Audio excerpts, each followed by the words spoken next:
plaît. Qu'est-ce qu'on fait avec une monnaie qui appartient à des gens qui ne possèdent ni le pétrole, ni le gaz, ni l'uranium, ni le manganèse, ni le cobalt, ni rien, et qui en plus fabriquent de l'argent vide pour nous le prêter en Afrique, pour que nous leur remboursions cet argent avec nos matières premières pillées, sous-facturées. Qu'est-ce qu'on fait avec leur monnaie? Regardez un pays comme le Nigeria. C'est parce que le Nigeria a sa propre monnaie qu'il est le géant de l'Afrique noire. C'est parce que le Nigeria a sa propre monnaie qu'il est le géant d'Afrique noire. C'est parce que l'Afrique du Sud a sa propre monnaie qu'elle est une géante de l'Afrique noire. Parce que quelle que soit la gabegie, la corruption qui règne dans ces pays, la capacité que les dirigeants de la Banque nationale du Nigeria ont de piloter le Naira en fonction des besoins internationaux en pétrole, en gaz nigérien, c'est une capacité inouïe. N'eût été la corruption énorme de ce pays serait un paradis sur terre. Et le modèle qu'il faut prendre pour comprendre que ça marche, c'est la Libye de Kadhafi. Est-ce que vous savez ce que Kadhafi a fait quand Kadhafi était vivant sur cette terre des hommes, ce qu'il a fait pour la Libye? Je voudrais finir là-dessus pour que vous voyez comment fonctionne un pays qui a sa propre monnaie et qui a ses propres richesses et dont les dirigeants aiment leur peuple. Que faisait Kadhafi? Je vous lis un extrait d'un des livres que je suis en train d'écrire et qui porte sur cette affaire-là. J'ai retrouvé un document qui décrit ce que Kadhafi faisait avec les matières premières de son pays. Qu'est-ce que Kadhafi a fait? Et vous comprenez pourquoi ils l'ont tué. Parce qu'il voulait étendre ce modèle-là au continent africain. On l'a tué parce qu'il voulait bâtir la monnaie africaine. Qu'est-ce que Kadhafi a fait? Écoutez ce que Kadhafi a fait.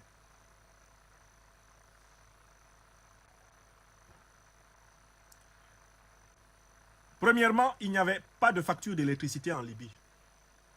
L'électricité était gratuite pour tous les citoyens en Libye. Deuxièmement, il n'y avait pas d'intérêt sur les crédits pour les citoyens et les citoyennes libyennes. Les banques libyennes étaient des propriétés de l'État et la loi prévoyait que les crédits aux citoyens libyens soient à taux zéro. Voilà ce que Kadhafi faisait. Troisième exemple. Le logement était considéré comme un droit humain en Libye. Kadhafi avait promis que ses parents n'auraient une maison que quand tous les autres Libyens auront une maison. Le père de Kadhafi décéda au moment où Kadhafi, sa femme et sa mère vivaient encore sous une tente. Quatrième fait. Un nouveau ou une nouvelle mariée en Libye recevait chacun 60 000 dinars, environ 50 000 $, du gouvernement libyen pour acheter leur premier appartement, en guise d'aide au bon démarrage de leur vie de famille. On continue. Cinquième point. En Libye, l'éducation et les soins médicaux étaient gratuits. Avant l'arrivée de Kadhafi, seuls 25% des Libyens étaient lettrés. Sous Kadhafi, 83% des Libyens ont été lettrés. On continue. Sixième point. Si les Libyens voulaient cultiver la terre, ils recevaient une portion de terre, une maison fermière, l'équipement nécessaire, les engrais et les semences pour faciliter un démarrage rapide de leur exploitation agricole. Tout cela, l'État le leur donnait gratuitement pour ceux qui voulaient cultiver la terre. Septième point. Une économie qui fonctionne sur la base de ses richesses réelles et dont la monnaie est indexée sur ces richesses réelles. Écoutez bien. Si les Libyens ne parvenaient pas à obtenir la formation ou les soins sanitaires dont ils avaient besoin en Libye, le gouvernement libyen finançait leur expatriation, leur évacuation, avec une allocation mensuelle de 2300 $ et un véhicule de transport dans le pays étranger où ils devaient aller se soigner ou se former. On continue. En Libye, huitième point, si un citoyen libyen achetait un véhicule, le gouvernement libyen lui payait 50% du prix de ce véhicule. Neuvième exemple. Le prix du pétrole en Libye était de 0,14 centimes de dollars le litre. 0,14 centimes de dollars un litre en Libye sous Kadhafi. 0,14. Bon, écoutez. On continue. On continue. Je veux que vous sachiez tout ce que Kadhafi a fait avec une monnaie nationale et l'amour de son peuple. Dixième point.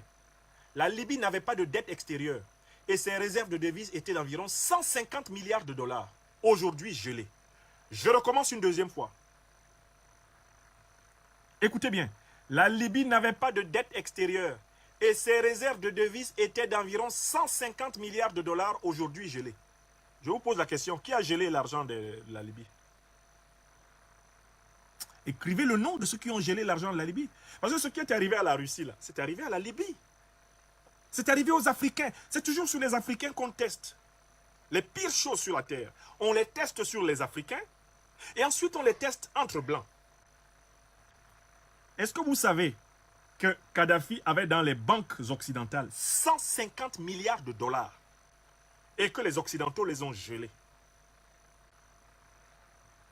Ça vous dit quelque chose? Quelle est la leçon que les dirigeants africains doivent retenir? Est-ce qu'il faut encore accepter les paiements en monnaie étrangère? Kadhafi a laissé 150 milliards de dollars de la Libye gelés dans les banques occidentales.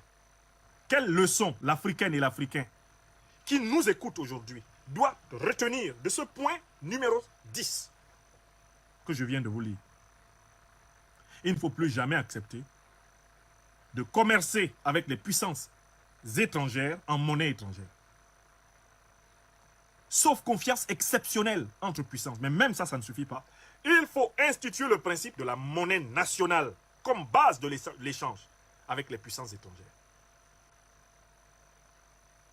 Et les réserves de change des pays africains ne doivent pas être dans les comptes bancaires des pays étrangers. L'Afrique doit garder ses réserves de change chez elle. C'est-à-dire que les 150 milliards de dollars là, que Kadhafi avait dans les banques européennes, il aurait dû les garder en monnaie physique dans les banques libyennes. Je recommence. Voilà l'erreur de Kadhafi que nous n'avons plus le droit de commettre sur le continent. Vous vendez pour 150 milliards de pétrole. Vous avez 150 milliards d'avoirs en dollars. Ne les gardez pas dans les banques européennes. Soit ces dollars existent et vous, nous les fabriquez en papier et vous nous les donnez. Et comme ça, nous nous promenons à travers le monde et nous achetons en dollars, partout où les dollars sont acceptés, comme nous voulons. Soit ils n'existent pas, c'est de la pure écriture et nous ne les acceptons pas, vous payez en monnaie africaine. Vous payez en monnaie nationale africaine. C'est tout. C'est-à-dire que vous acceptez que notre monnaie nous permette d'accéder à vos richesses. Vous acceptez que notre monnaie nous permette d'accéder à vos richesses. Vous achetez du dinar, vous achetez du wari, vous achetez du kori africain, vous achetez de la monnaie africaine. Et avec la monnaie africaine, désormais, on achète chez vous. À ces conditions, on peut vous donner notre pétrole, on peut vous donner notre gaz, on peut vous donner notre or, parce que vous reconnaissez qu'avec notre monnaie, nous pouvons acheter ce que nous voulons chez vous. Voilà la leçon qu'il faut tirer. Je continue. Si un Libyen se trouvait dans l'incapacité d'exercer le métier pour lequel il avait été formé, l'État libyen lui payait le salaire moyen de sa profession jusqu'à ce qu'il trouve un poste. Ça, c'est le point 11. Point 12. Une proportion des revenus du pétrole libyen était immédiatement créditée dans le compte bancaire de chaque citoyenne et citoyen. Dès que l'argent entrait dans les caisses libyennes, Kadhafi partageait immédiatement un pourcentage de cet argent-là à chaque Libyenne et à chaque Libyen. Le compte bancaire de chaque Libyen recevait de l'argent tous les jours. On continue. Une mère accouchant d'un enfant en Libye obtenait immédiatement 5 000 $. Point 14. 40 miches de pain coûtaient 0,15 centimes de dollars en Libye. 40 miches de pain coûtaient 15 centimes de dollars. 25% des Libyens, on continue, 25% des Libyens, c'est le point 15, avaient un diplôme de l'enseignement supérieur. Il y avait 25% de diplômés de l'enseignement supérieur en Libye. Le quart de la population. On continue. Kadhafi réalisa le plus grand projet d'irrigation de l'histoire, le projet du grand fleuve artificiel, pour rendre l'eau disponible dans toute la partie désertique du pays. Voilà ce que cet homme-là a fait. Là, je vous ai cité 16 points. Vous savez comment il l'a fait? Parce qu'il aimait son peuple, parce qu'il servait son peuple, et parce qu'il a fait tout ceci sur la base d'une monnaie nationale. Il a imposé le dinar libyen. Il a imposé la reconnaissance du dinar libyen face au dollar. Imposé la reconnaissance du dinar libyen face à l'euro. Les Européens, les Américains avaient intérêt à posséder du dinar libyen pour acheter en Libye et à accepter qu'on paye en dinars libyens à Londres, à Paris et à Washington. Oui, on pouvait échanger du dinar libyen contre de l'euro, du dinar libyen contre du dollar et faire des affaires en Amérique, faire des affaires en Grande-Bretagne, faire des affaires en Europe. Voilà une leçon très simple de choses en prenant le cas libyen. Et je conclue là-dessus. Charles Gave vient de nous révéler ce que chaque Africaine et chaque Africain doivent savoir, quel que soit leur niveau d'éducation. Disons à nos dirigeants en Afrique, vous n'avez aucune excuse pour continuer à nous entretenir dans le franc CFA. Disons à nos dirigeants en Afrique, vous n'avez aucune excuse pour nous laisser croupir en Afrique dans la misère, alors que nous sommes les peuples les plus riches de la terre. Disons à nos dirigeants en Afrique, le monde multipolaire est en train d'être construit. Vous n'avez aucune excuse pour ne pas conduire les institutions de nos pays à coopérer dans ce monde multipolaire. Car c'est dans ce monde-là qu'il nous sera possible de vivre vraiment de notre pétrole, vivre vraiment de notre or, vivre vraiment de notre manganèse, de notre coltan, de notre plutonium, de notre uranium. C'est dans le monde multipolaire en construction actuellement qu'il y a une place pour l'Afrique. Et c'est cela que je voulais partager avec chacune et chacun d'entre vous ce soir. J'espère que ces nouvelles du monde, ce tour des nouvelles du monde, vous a contribué à votre éveil, a contribué à renforcer pour ceux qui sont déjà convaincus votre conviction et à stimuler des réflexions sur l'avenir du continent africain.